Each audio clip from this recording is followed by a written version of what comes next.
20,000 লোক 22 বছর ধরে একটা কবর বানালো। 20,000 লোক 22 বছর ধরে একটা কবর বানালো। ও বাদশাহ শাহজাহান, আপনার বাপের টাকা 8 কোটি টাকা দিয়ে আপনি আগ্রার তাজমহল বানালেন। সেই কালে 8 কোটি টাকা দিয়ে সারা বাংলাদেশ, ভারত, পাকিস্তানের প্রত্যেকটা জেলাতে একটা ইসলামী বিশ্ববিদ্যালয় করা যেত। টাকা কার? কে জবাব দিবে? লালন শাহর নামে সেতু হলো কেন? কুষ্টিয়ার পাকশি সেতু হবে, আমার টাকাও সেখানে আছে। লালন শাহ আবার কে? হিন্দু কি মুসলমান আমি নিজেই জানি না। কার নামে আমার সেতু হবে? মানে কারো বাপের টাকা নাকি? এটা আমার টাকা, নিজের বাপের টাকা দান করে লালন শাহ সেতু করতে হবে। সাবধান থাকুন ও বাদশাহ শাহজাহান, টাকার জবাব দিতে হবে। স্ত্রী মারা গেছে, কবর দিয়ে রেখে আসেন বেটা। 8 কোটি টাকা দিয়ে স্ত্রীর কবর বানান মানে 20,000 লোক 22 বছর কাজ করে। কি দেখাতে চাচ্ছেন আপনি? ভাবছেন কি কয়দিন সময়? সেই দিন আর বেশি দেরি নেই, যেই দিন অক্ষরে অক্ষরে বুঝাতে হবে টাকা কার। এসব টাকা কার? আশ্চর্য! কেন হবে ব্যক্তির নামে বিমানবন্দর? কেন হবে ব্যক্তির নামে সেতু? কেন হবে এসব অন্যায় যেখানে সেখানে? এত ছবি মূর্তি রাস্তাঘাটে কেন হবে? আমি মূর্তি গড়তে এসেছি, আমি মূর্তি ভাঙতে আসি, আমি মূর্তি গড়তে আসিনি, আমি মূর্তি ভাঙতে এসেছি। আমি মুসলিম চির রণবীর, আমি মরণকে করি না ভয়। মরলে শহীদ, বাঁচলে গাজী, আমার উভয়ই সমান। আমার জেল যতটুকু, সেল ততটুকু, বাইরে যতটুকু ভিতরে ততটুকু, জেলে যতটুকু সেলে ততটুকু, বাহিরে যতটুকু ভিতরে ততটুকু। আমি মুসলিম চির রণবীর, মরণকে করি না ভয়। আমি মাথায় করে মূর্তি রাস্তায় নিয়ে যেতে পারি না। তুমি কাপুরুষ, তুমি কাপুরুষের বাচ্চা। তোমার শরীরে পুজ আছে, তোমার শরীরে পুজ আছে, তোমার শরীরে রক্ত নেই। তোমার শরীরে যদি রক্ত থাকতো তাহলে এটা মুসলিম রক্ত, এটা হচ্ছে মুসলিম গোশত, এটা মুসলিম রক্ত, এটা মুসলিম গোশত, এটা হচ্ছে ইব্রাহিমের রক্ত। ইব্রাহিম আলাইহিস সালাম লাঠি মেরে ছবি মূর্তি ভেঙে চৌচির করেছেন। আমার নবী মুহাম্মদ সাল্লাল্লাহু আলাইহি ওয়াসাল্লাম লাঠি হাতে করে কাবা ঘরে ঢুকলেন, ঢুকে বলছেন জাল হক এসেছে সত্য, ওয়াজাহাকাল বাতিল চলে গেছে মিথ্যে। ইন্নাল বাতিলা নিশ্চয় মিথ্যে, কানা জাহুকা চিরদিন মিথ্যে। এই বলে লাঠি মেরে সব বাপের ছবি মূর্তিকে ভেঙে চৌচির করে দিলেন। আর আপনি কাপুর সন্তান, মাস্টার ডিগ্রি পাস ছেলে, আপনি কি করে রাস্তাঘাটে মূর্তি তৈরি করলেন? আপনি কি করে ঢাকা বিশ্ববিদ্যালয়ের মাঠে, রাজশাহী বিশ্ববিদ্যালয়ের মাঠে, যেখানে সেখানে মূর্তি তৈরি করলেন? আপনার শরীরে রক্ত নয়, ওগুলো পুজ আছে, ওগুলো হাসপাতালে গিয়ে বের করে ফেলেন। ওগুলো দিয়ে লাভ হবে না, এই বিদ্যা দিয়ে লাভ হবে না। সামাজিক কুসংস্কারে একবারে সমাজ পরিপূর্ণ হয়ে আছে, সামাজিক কুসংস্কারে সমাজ একবারে পরিপূর্ণ হয়ে আছে। আশ্চর্য! সারা বাংলাদেশের রাস্তাঘাটে ল্যাংটা মেয়েকে সাজিয়ে দিয়ে লাক্সাবান বিক্রি করা হচ্ছে। এটাই হচ্ছে জাহেলিয়াত। টিভিটা অন করলেই চলে আসে ল্যাংটা মেয়ে পাউডার বিক্রি করছে, এটাই হচ্ছে জাহেলিয়াত। টিভি অন করলে দেখা যায় নগ্ন মেয়ে চলে আসছে, দাঁতের মাজন বিক্রি করছে, এটাই হচ্ছে জাহেলিয়াত। আপনার এই টিনগুলিতে আছে ছবি মূর্তি গরুর, এটাই হচ্ছে জাহেলিয়াত। জায়নামাজে আছে কাবা ঘরের ছবি, এটাই হচ্ছে জাহেলিয়াত। মসজিদের মেহরাবের দুই দিকে লেখা, দুই দিকে আছে কাবা ঘরের টাইলস, এটাই হচ্ছে জাহেলিয়াত। মেহরাবের ডান দিকে আল্লাহ, বাম দিকে মোহাম্মদ, এটাই হচ্ছে জাহেলিয়াত। জন্মদিবস পালন করা জাহেলিয়াত, মৃত্যু দিবস পালন করা জাহেলিয়াত, 26 পালন করা জাহেলিয়াত, 21 ফেব্রুয়ারি পালন করা জাহেলিয়াত, 16 ডিসেম্বর পালন করা জাহেলিয়াত, স্মৃতিসৌধ তৈরি করা জাহেলিয়াত, শহীদ মিনার তৈরি করা জাহেলিয়াত, শহীদ মিনারে ফুল চড়ানো জাহেলিয়াত, সংসদ ভবনে নীরবতা পালন করা জাহেলিয়াত, শিখা চিরন্তন শিখা অনির্বাণ একে হিসাব করা জাহেলিয়াত, স্মৃতিসৌধকে মূল্যায়ন করা জাহেলিয়াত। শুনুন, 31st নাইট হচ্ছে জেনার রাইট। ঢাকা শহরে সেদিন জেনা হয়, এই 31st নাইট হচ্ছে জেনার রাইট। চিটাগাংয়ে জেনার রাইট, সারা বিশ্বের বড় বড় শহরে জেনার রাইট। এই জেনার রাইটকে মূল্যায়ন করা হচ্ছে জাহেলিয়াত। পহিলা বৈশাখ আমি কি হিন্দুর বাচ্চা? আমি তোকে কবর দিতে এসেছি। এসেছি, আমি আবার ওই ইলিশ মাছ রান্না করে নিয়ে পান্তা ভাত নিয়ে বট গাছের নিচে খাবো কেন? আমি কি অমুসলিম? আমি কি হিন্দুর ঘরে জন্ম নিয়েছি? একে মূল্যায়ন করা হচ্ছে জাহেলিয়াত। রাস্তাঘাটে ছবি মূর্তি তৈরি করা জাহেলিয়াত, একটা আর একটার নামে চালু করে দেওয়া জাহেলিয়াত। এই সমাজে জাহেলিয়াত পরিপূর্ণ হয়ে আছে। এগুলো হচ্ছে জাহেল নেতাদের কাজ। এবার আসেন একটু হুজুরের অবস্থা। হুজুরের অবস্থা বড় জটিল। সামাজিক জাহেলিয়াতের চেয়ে হুজুরের অবস্থা অনেক অনেক অনেক বেশি কঠিন। বুঝতে পারলাম না। আমার রাজশাহী নওদাপাড়া মাদ্রাসার পাশে লেখা আছে, নওদাপাড়া মাদ্রাসার পাশে দুইটা সাইনবোর্ড দেওয়া আছে যে ওরসে পাক আপনার ওই শাহচন্দ্রপুরী। সারা বাংলাদেশে যে ফেস্টুন ব্যানার দেওয়া হয়েছে, এই সারা বাংলাদেশের ব্যানারের পিছনে কয়েক কোটি টাকা খরচ আছে। আপনাকে বুঝে নিতে হবে, এটাই ধর্মের নামে জাহেলিয়াত। সারা বাংলাদেশের মাটিতে যেখানে সেখানে লেখা আছে বিশ্ব আশেক রাসূল সম্মেলন। কে করলো? মনে হচ্ছে যে রাতে রাতে হয়ে গেছে। দেওয়াল লিখতে কয়েক কোটি টাকা খরচ আছে। এটাই হচ্ছে জাহেলিয়াত। আশ্চর্য। গতকালকে 11টার পরে আমি হাজিদের এক সম্মেলনে নাটোরে বক্তব্য দিচ্ছিলাম। সব হাজি প্রায় 250-300 হবে, 300 জন প্রায় হাজি হবে উপস্থিত। আমাকে কিভাবে তারা দাওয়াত দিল আমিও বুঝতে পারলাম না। যাক, আমি তাদের সাথে কথা বলতে গিয়ে দুই একটা কথা পেশ করেছি।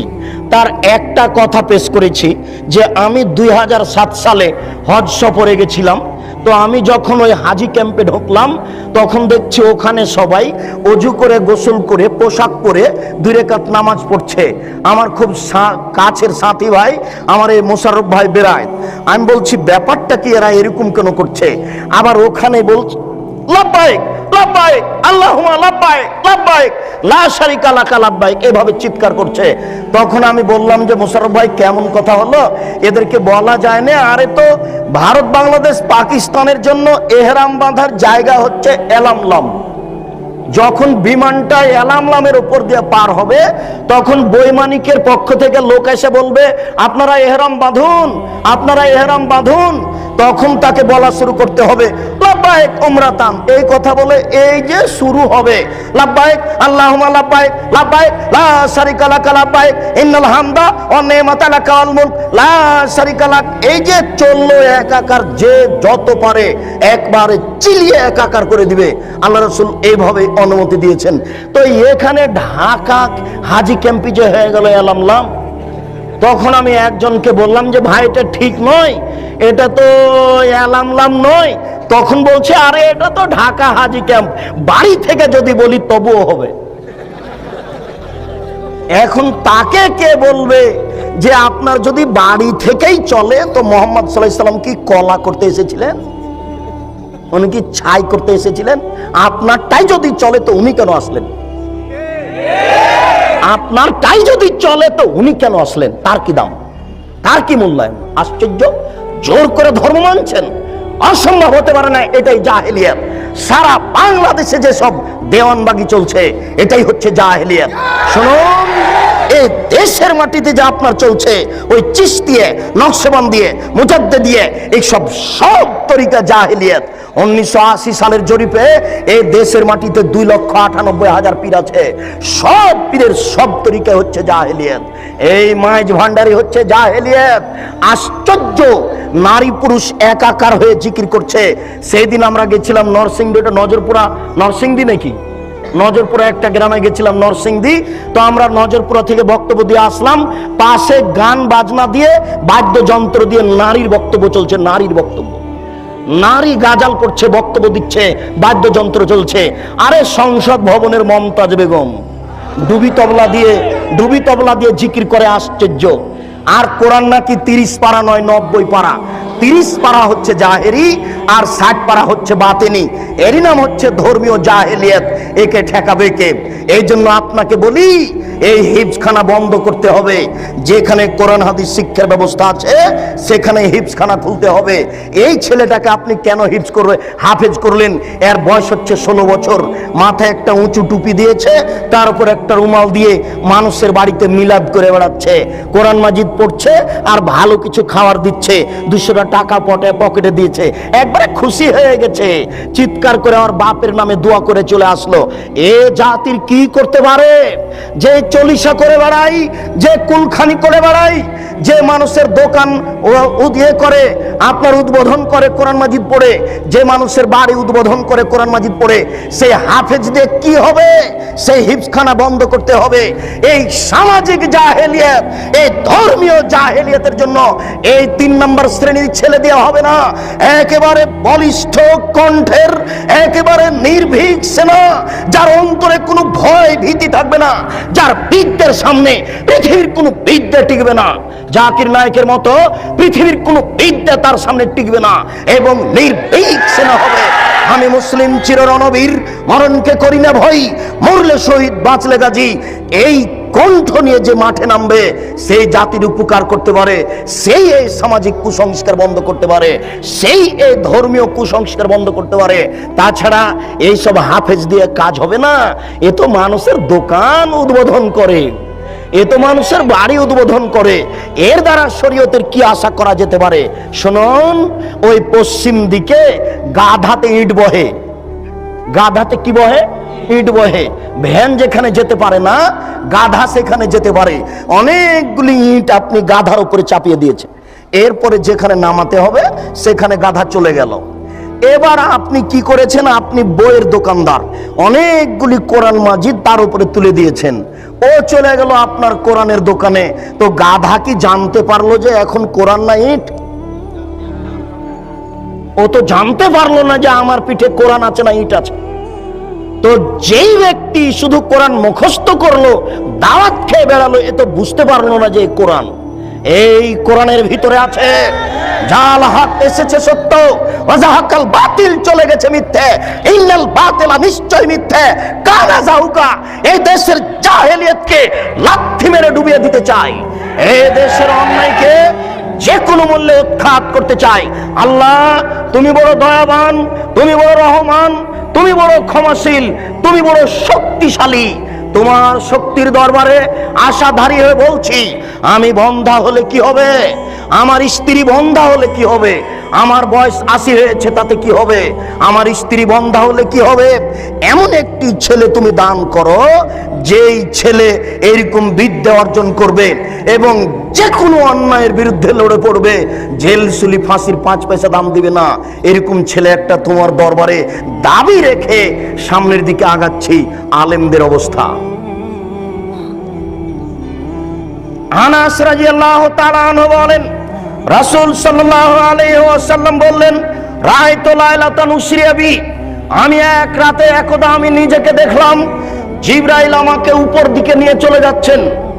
আমাদের নবী বলছেন, জিবরাইল একদা আমাকে উপর দিকে নিয়ে চলে যাচ্ছেন, যেতে যেতে দেখি অনেক মানুষ, তুকরাজো সাফাহুম বিমাকারে জামিনান্নার, যাদের ঠোঁট এবং জিহ্বাকে আগুনের কেঁচি দিয়ে কেটে দেওয়া হচ্ছে। আমি বললাম, জিবরাইল মান হাউলায়, এরা কারা? হায় হায়, যাদের ঠোঁট এবং জিহ্বাকে আগুনের কেঁচি দিয়ে কেটে দেওয়া হচ্ছে, এরা কারা? তখন জিবরাইল আলাইহিস সালাম বললেন, হাউলায়ে খুতুবাউ মিন উম্মাতিক, এরা হচ্ছে আপনার উম্মতের বক্তা, যারা বক্তৃতা করে বেড়ায়, তাদের ঠোঁট এবং জিহ্বাকে আগুনের কেঁচি দিয়ে কেটে দেওয়া হচ্ছে। বারবার বলছে কোরআন শরীফ, অথচ কোরআন শরীফ হবে না, কি হবে? কোরআন মাজিদ। তাহলে বক্তা দিয়ে কি হতে পারে? কোরআন মাজিদের শেষে যে দোয়া আছে 1 পৃষ্ঠা, সেটাও মানুষ রচিত। তাহলে আলিম দিয়ে কি হতে পারে? কোরআন তেলাওয়াত শেষে সাদাকাল্লাহুল আজিম বললে এই আলেম দিয়ে কি হতে পারে? যে ব্যক্তি মানুষের মতামতকেই বলে চূড়ান্ত, সেই ব্যক্তি দিয়ে কি হতে পারে? আল্লাহ রাসূল বলছেন, আমি দুনিয়া থেকে চলে গেলাম, দুটি জিনিস রেখে গেলাম, কোরআন এবং আমার হাদিস। কি করে ব্যক্তির কথা এখানে আসতে পারে? বড় হুজুরের কথা কি করে আসতে পারে? পীর সাহেবের কথা কি করে আসতে পারে? বুজুর্গানের দিনের কথা কি করে আসতে পারে? পৃথিবীর কোনো মানুষের কথা গ্রহণীয় হবে না, শুধুমাত্র একজন মানুষের কথা গ্রহণীয় হবে, যার নাম মুহাম্মদ সাল্লাল্লাহু আলাইহি সাল্লাম।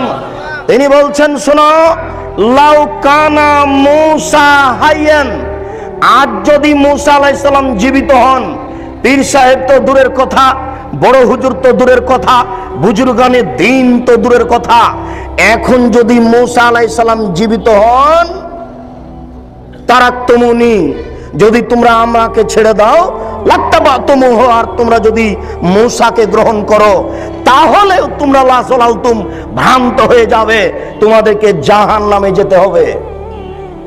তোমার পীর সাহেব তো দূরের কথা, বুজুর্গানে দিন তো দূরের কথা, এখন যদি মূসা আলাইহিস সালাম জীবিত হন, মূসা, আর তোমরা যদি আমাকে ছেড়ে দিয়ে মূসাকে মানো, তাহলে তোমাদের সবাইকে জাহান্নামে যেতে হবে, কেউ টিকতে পারবে না। তাহলে আপনার পীর সাহেব, বুজুর্গানে দিন কোনো ব্যক্তির এখানে প্রশ্নে আসে না, মাত্র একজন মানুষের কথা চলবে, যার নাম মুহাম্মদ সাল্লাল্লাহু আলাইহি সাল্লাম।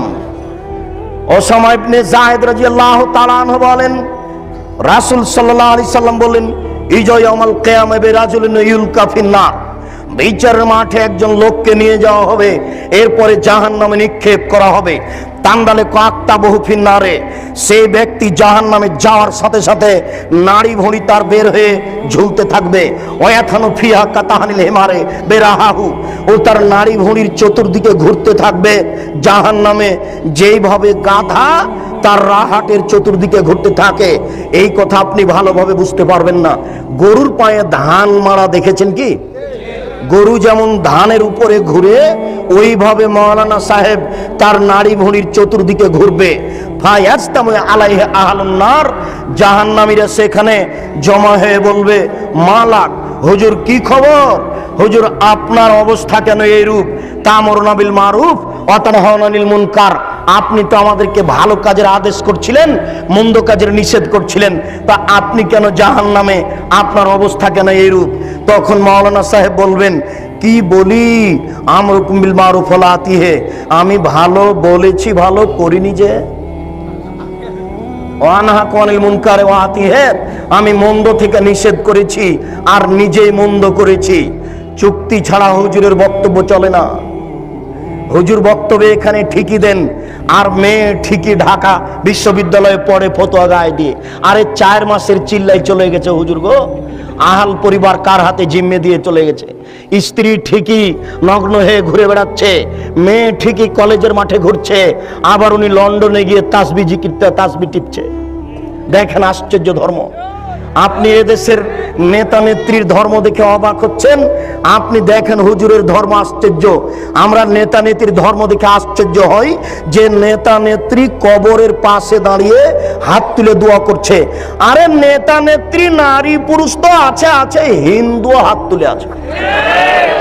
তাহলে ধর্মকে মজাক করা হচ্ছে। এটা ধর্ম কিছু না, একটা হাতের ময়লা, এটা নিজের ব্যাপার। ঠিক নেতা নেত্রীর যেমন নিজের ব্যাপার, এই চিল্লার হুজুরের তেমন নিজের ব্যাপার। ওইখানে গিয়ে তাসবিহ টিপে আর এইখানে মেয়ে বিশ্ববিদ্যালয়ে পড়ে। আশ্চর্য। আল্লাহ রাসূল বলছেন যে তোমার উপরে তোমার স্ত্রীর 5টা জিনিস রাখলাম। এই শোনো, তোমার উপরে তোমার স্ত্রীর 5টা জিনিস রাখলাম। 1, যে মানের খাচ্ছ সে মানের খাওয়াবা। 2, যে মানের পড়ছো সে মানের পড়বা। 3, কখনো কটু কথা বলবা না। 4, কখনো মুখের উপরে মারবা না। 5, তুমি তোমার বাড়ি ছাড়া তাকে কোথাও যেতে দিবা না, তোমার বাড়ি ছাড়া কোথাও তুমি তাকে থাকতে দিবা না। এটা স্বামী মানে ক্ষমতা। স্বামী মানে ক্ষমতা। চাচির বাড়ি যেতে পাবে না, খালার বাড়ি যেতে পাবে না, ফুফুর বাড়ি যেতে পাবে না, মায়ের বাড়ি যেতে পাবে না। যেতেই যদি হয় তাহলে 3 দিনের বেশি থাকতে পাবে না। 3 দিন থাকলে আপনাকে সাথে থাকতে হবে। 3 দিনের বেশি থাকলে সাদকা হয়ে যাচ্ছে, ওটা আপনাকে খরচ দিতে হবে, টাকা আপনাকে দিতে হবে। 3 দিনের পরে যেটা আপনার শ্বশুর বাড়িতে খাবে ওটা সাদকা, অতএব 3 দিনের পরে চলবে না। মেহমানি 3 দিনের বেশি চলে না। শুনুন, আপনার বাড়ি ছাড়া আপনার স্ত্রী কোথাও থাকতে পারে না। তো বাজারে আছে যে আপনি মরেছেন এই জন্য, আপনার বড় ছেলে মারা গেছে এই জন্য আপনার স্ত্রী বাজারে আছে। ও বাজারে যাবে কেন? ও তো নারী, ও তো বাড়ির জিনিস। ওকে আল্লাহ রাসূল ঘেরে রাখতে বলছেন। ওকে আল্লাহ রাসূল ঢেকে রাখতে বলছেন, ওকে আল্লাহ বাড়িতে থাকতে বলছেন। আল্লাহ তাআলা বলছেন ওয়াকারনা ফি বুয়ুতিকুন্না ওয়ালা তাবাররাজনা তাবারুজাল জাহিলিয়াতিল উলা, হে মুসলিম মহিলা তোমরা বাড়িতে থাকো। বন্যতার যুগে, বর্বরতার যুগে, অসভ্যতার যুগে নারীরা যেভাবে প্রদর্শনী দিয়ে চলতো সেভাবে তোমরা চলো না। এটাই হচ্ছে বন্যতা, এটাই হচ্ছে বর্বরতা, এটাই হচ্ছে অসভ্যতা। অতএব আপনি বাড়ি রেখে কোথায় যাবেন? 5টা জিনিস আপনার উপরে জরুরি জিম্মেদারি। আপনি বাড়ি থেকে চলে যাচ্ছেন, এটা হচ্ছে আলেম মানুষ হিসেবে আপনার একটা দুর্গতি আসার প্রমাণ। শুনুন, আবু হুরায়রা রাদিয়াল্লাহু তাআলা আনহু বলেন, অন্য এক বর্ণনায় সামরা ইবনে জুনদুব রাদিয়াল্লাহু তাআলা আনহু বলেন, আল্লাহর নবী বলছেন আমার 2 হাত ধরে জিবরাইল এবং মেকাইল টেনে নিয়ে যেতে লাগলেন। যেতে যেতে দেখি একটা লোক এইভাবে চিথে শুয়ে রয়েছে, পাশে একটা লোক দাঁড়িয়ে আছে, তার হাতে একটা বড় পাথর রয়েছে। ইয়াসদাখু বিরাসাহু, এই পাথর দিয়ে তার মাথাকে ভেঙে চৌচির করে দিচ্ছে। ফায়জা জারাবাহু তাদাদাহাল হাজারো ফান্তালাকা ইলাইহি, মারার সাথে সাথে মাথা ফেটে একবারে চৌচির হয়ে যাচ্ছে আর পাথরটা ছিটকে দূরে চলে যাচ্ছে। এই লোকটি আবার পাথর আনতে যাচ্ছে, পাথর আনতে না আনতেই মাথা ঠিক হয়ে গেছে, আবার মারে, আবার চৌচির হয়, পাথর দূরে চলে যায়। আল্লাহ রাসূল বললেন, জিবরাইল মা হাজা, একই দৃশ্য, এ কে যার মাথাকে এভাবে চৌচির করে দেওয়া হচ্ছে, ফাটিয়ে দেওয়া হচ্ছে? তখন জিবরাইল বললেন, হো আলেম, উনি হচ্ছেন মওলানা মানুষ, কোরআন হাদিস জানতেন কিন্তু সে অনুযায়ী চলতেন না, এই জন্য তার মাথাকে ভেঙে চৌচির করে দেওয়া হচ্ছে। পৃথিবীর কোন পাপীকে মেরে তার মাথা ফাটিয়ে দেওয়া হবে না। পৃথিবীর কোন পাপীর এই ঠোঁট এবং জিহ্বা আগুনের কেচি দিয়ে কেটে নেওয়া হবে না। পৃথিবীর কোন পাপীর ঠোঁট এবং জিহ্বাকে আগুনের কেচি দিয়ে কেটে দেওয়া হবে না। পৃথিবীর কোন পাপীর মাথাকে এই পাথর দিয়ে ফাটিয়ে দেওয়া হবে না, চৌচির করে দেওয়া হবে না। এটা হচ্ছে শুধু হুজুরের কাজ।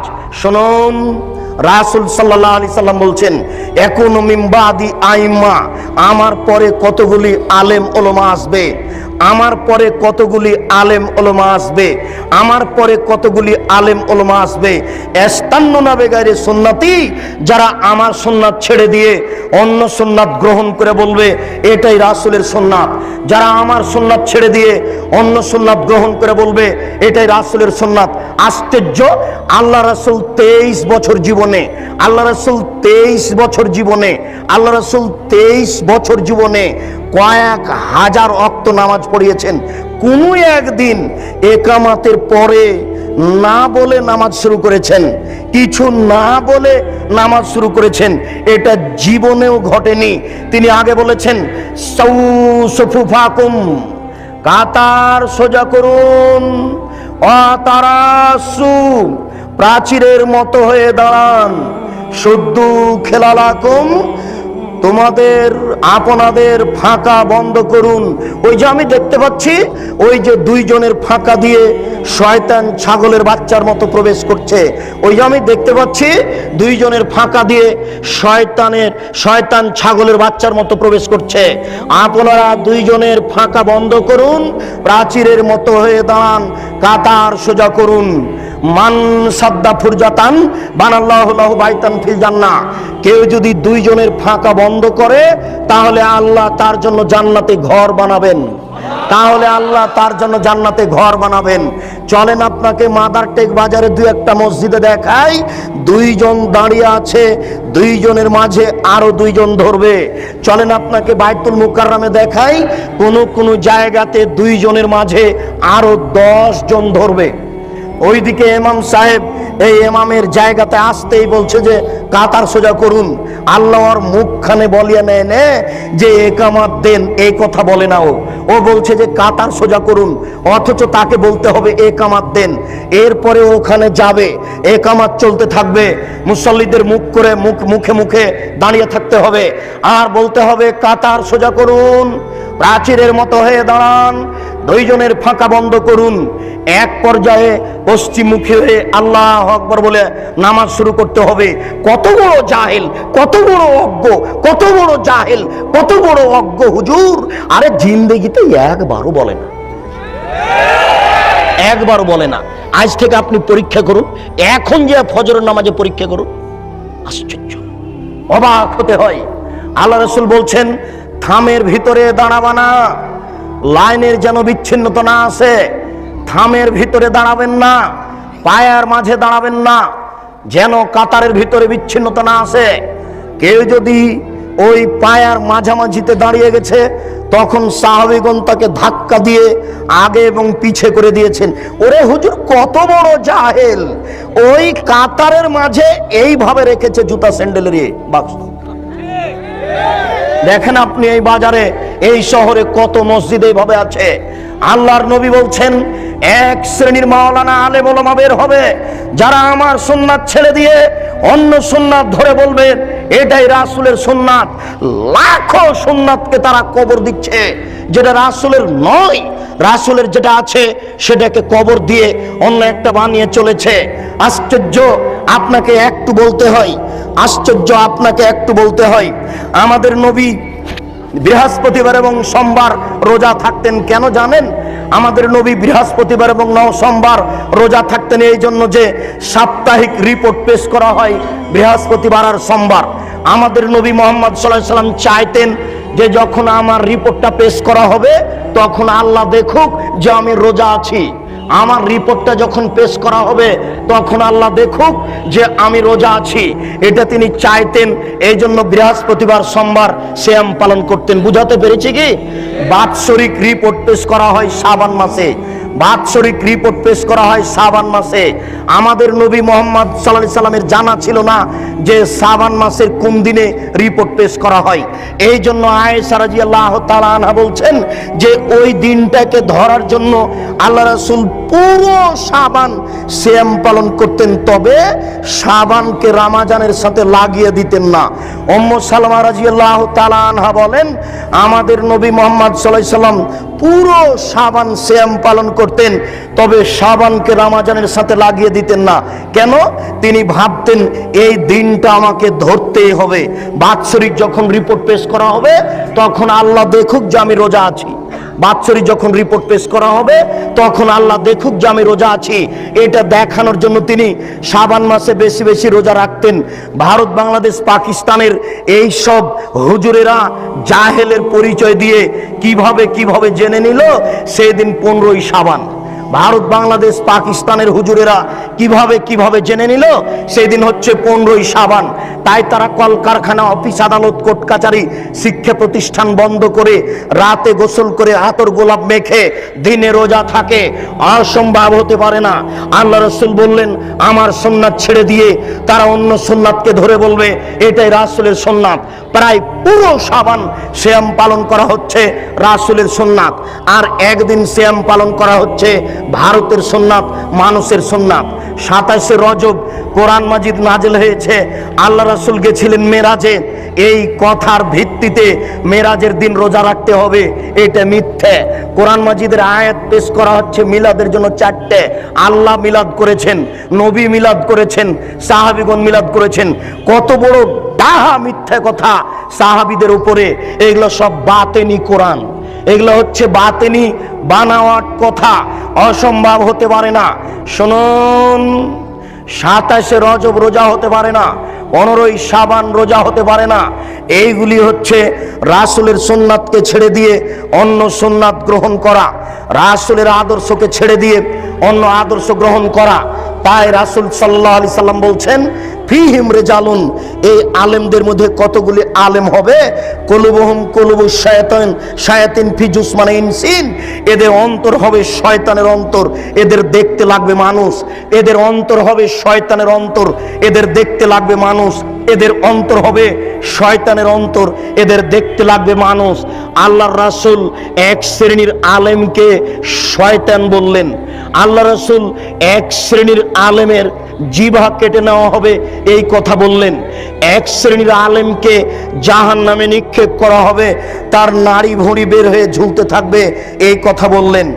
এক শ্রেণীর আলেমকে একবারে চিৎ করে ফেলে দিয়ে মাথা ফাটিয়ে চৌচির করে দেওয়া হবে এই কথা আল্লাহ রাসূল বললেন।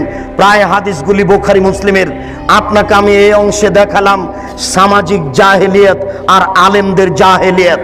অতএব সামাজিক জাহেলিয়াত ঠেকানো যেমন জরুরি, আলেমদের জাহেলিয়াত তেমন ঠেকানো জরুরি। কে সব জাহেলিয়াত ঠেকাবে? হুজুর, আপনি টুঙ্গির মাঠে লক্ষ লক্ষ জনগণকে নিয়ে হাত তুলে দোয়া করছেন। আপনার কথা তো খুব ভালো লাগে যখন আপনি বলেন সুবহানাল্লাহ বললে এত নেকি হয়, আলহামদুলিল্লাহ বললে এত নেকি হয়, আল্লাহ আকবার বললে এত নেকি হয়। সুন্দর করে ওযু করে 2 রাকাত নামাজ পড়লে অতীতের সব পাপ ক্ষমা হয়ে যায়। আপনার ভালো কাজের আদেশ তো খুব মিঠা লাগলো। আপনি যখন হাত তুলে দোয়া করছেন তখন এই দেশের নেতা নেত্রী সামনে আছেন, এই দেশের লাখো লাখো জনগণ সামনে আছে। আপনি হাত তুলে দোয়া করার পূর্বে বলবেন, শুনুন দেশবাসী, দেশের নেতা নেত্রী শুনুন, মহান আল্লাহ যেখানে ভালো কাজের আদেশ করতে বলেছেন সেখানে মন্দ কাজের নিষেধের কথা বলেছেন। অতএব আমি টুঙ্গির মাঠে মন্দ কাজের নিষেধ করতে বলতে চাচ্ছি। আলী রাদিয়াল্লাহু তাআলা আনহু বলেন, রাসূল সাল্লাল্লাহু আলাইহি সাল্লাম বলেন, আলী লা তাদুতিম সালান ইল্লা তামাস্তাহু, আলী তুমি ছাড়বে না কোন ছবি মূর্তি, সবকে ভেঙে খান খান করে দাও। ওলা কাবরান মুশরিফান ইলা সাইতাহু, ছাড়বে না তুমি উঁচু কবর, সবকে ভেঙে সমান করে দাও। অতএব আমি হাত তুলে দোয়া করার পূর্বে মন্দ কাজের নিষেধ করতে বলতে চাচ্ছি। 24 ঘন্টার মধ্যে বাংলাদেশে যত উঁচু কবর রয়েছে, শাহজালাল সিলেটি, শাহপরান, গোলাপ শাহের মাজার, আর আপনার শাহ নিয়ামতুল্লাহর কবর, আর যত উঁচু কবর আছে সবকে ভেঙে দিতে হবে। এই দেশে যত ছবি মূর্তি আছে 24 ঘন্টার মধ্যে সবকে ভেঙে দিতে হবে। মন্দ কাজের নিষেধ। শুনুন দেশবাসী, দেশের নেতা নেত্রী, আমি হাত তুলে দোয়া করার পূর্বে মন্দ কাজের নিষেধ করতে বলতে চাই। টাঙ্গাইলের পতিতালয় বন্ধ করতে হবে, ফরিদপুরের পতিতালয় বন্ধ করতে হবে। বাংলাদেশের মাটিতে 24 ঘন্টার মধ্যে যত পতিতালয় রয়েছে সব বন্ধ করতে হবে। আমি মন্দ কাজের নিষেধ করতে বলতে চাচ্ছি। বাংলাদেশে যত ব্যাংকিং ব্যবস্থা রয়েছে 24 ঘন্টার মধ্যেই সুদী ব্যাংকিং ব্যবস্থা বন্ধ করতে হবে। হুজুর, মন্দ কাজের নিষেধ পান না খুঁজে? ভালো কাজের আদেশ তো সহজেই করা যায়। সুবহানাল্লাহ বললে এত নেকি হয়, আলহামদুলিল্লাহ বললে এত নেকি হয়, আল্লাহ আকবার বললে এত নেকি হয়। সুন্দর করে ওযু করে 2 রাকাত নামাজ পড়লে অতীতের পাপ ক্ষমা হয়ে যায়। ভালো কাজের আদেশ করা সহজ, মন্দ কাজের আদেশ করা সহজ নয়, মন্দ কাজের নিষেধ করা সহজ নয়। এই জন্য লোকমান হাকিম তার ছেলেকে বলছেন, আব্বু ওয়ামুর বিল মারুফ ওয়া নাহি আনিল মুনকার, বেটা ভালো কাজের আদেশ করো, মন্দ কাজের নিষেধ করো। ওয়াসবির আলা মা সাবাক, বেটা মন্দ কাজের নিষেধ করলে জেল সুলি ফাঁসি হবে, ওই সময়তে ধৈর্য ধারণ করিও। মন্দ কাজের নিষেধ করলে জেল সুলি ফাঁসি হবে, মন্দ কাজের নিষেধ করলে ধৈর্য ধারণ করিও। ইমাম আবু হানিফার ইতিহাস পড়ে শেষ করলেন, ইমাম আহমদ ইবনে হাম্বলের রাহিমাহুল্লাহর ইতিহাস পড়ে শেষ করলেন, কিন্তু তার চরিত্র, তার দাম্ভিকতা, সাহসতা নিজের ভিতরে নিয়ে আসার চেষ্টা করবেন না। শুনুন দেশবাসী, একটা কথা মনে রাখবেন, মহান আল্লাহ বলেন, ইয়া আইয়ুহাল্লাযীনা আমানু আতিউল্লাহ ওয়া আতিউর রাসূল ওয়া লা তুবতিলু আমালাকুম, হে পৃথিবীর বিশ্বাসীগণ, তোমরা আল্লাহকে মান্য করো, রাসূলের আনুগত্য করো, তোমাদের আমল বাতিল করো না। শুনুন উপস্থিত বৈঠকের দিনী মুসলিম ভাই ও বোন, আল্লাহ তাআলা 1 নম্বর আয়াতে বলেছেন আল্লাহকে মান্য করুন, রাসূলের আনুগত্য করুন, তোমাদের আমল বাতিল করো না। আল্লাহ তাআলা বলেন আল্লাহকে মান্য করা মানে শিরক করা যাবে না, রাসূলের আনুগত্য মানে কোনো বেদাত কাজ করা যাবে না। মানুষ যদি আল্লাহকে মান্য না করে শিরক করে, মানুষ যদি রাসূলের আনুগত্য না করে বিদআত করে, তাহলে তার আমল বাতিল হবে। শিরক করলে অতীতের নেকি নষ্ট হয়ে যায়, আল্লাহকে অপমান করা হয়, আল্লাহকে হেয় তুচ্ছ করা হয়। শিরক করলে অতীতের নেকি নষ্ট হয়ে যায়, আল্লাহকে অপমান করা হয়, আল্লাহকে হেয় তুচ্ছ করা হয়। বিদআত করলে ইবাদত কবুল হয় না, রাসূলকে অপমান করা হয়, রাসূলকে হেয় তুচ্ছ করা হয়। সম্মানিত দিনী ভাই, শহরের ব্যাপার আমি যে বিষয়ে আলোচনা করতে চাচ্ছিলাম সেই বিষয়ে অন্যদিন আলোচনা হবে। প্রথম যে 2টি বিষয় আপনার সামনে মোটামুটিভাবে পেশ করলাম, এই বিষয়গুলি আমরা সময় সাপেক্ষে আরো বিস্তারিত পেশ করেছি। সেইগুলো ইন্টারনেটের মাধ্যমে এবং অন্যান্য মোবাইলের মাধ্যমে বা ইসলামিক টিভিতে সপ্তাহে একদিন মঙ্গলবার, আর পিস টিভিতে সপ্তাহে 3 দিন। এইসব দিনগুলিতে এই বিষয়গুলি বিস্তারিত জেনে নেওয়ার চেষ্টা করুন। এই দাওয়াত দিয়ে আজকের সংক্ষিপ্ত আলোচনা এখানেই শেষ করো তো বলছি। আল্লাহ, আমাদের যারা মারা গেছে তুমি তাদের কবরের শাস্তি মাফ করো। আমরা যারা অসুস্থ তাদের তুমি আরোগ্য দান করো। আমরা যারা বেঁচে আছি তুমি তাদেরকে তোমার রাসূলের পদ্ধতি অনুযায়ী চলার তৌফিক দান করো। এই দাবি, এই দাওয়া তোমার দরবারে রেখে আজকের সংক্ষিপ্ত আলোচনা এখানেই শেষ করছি।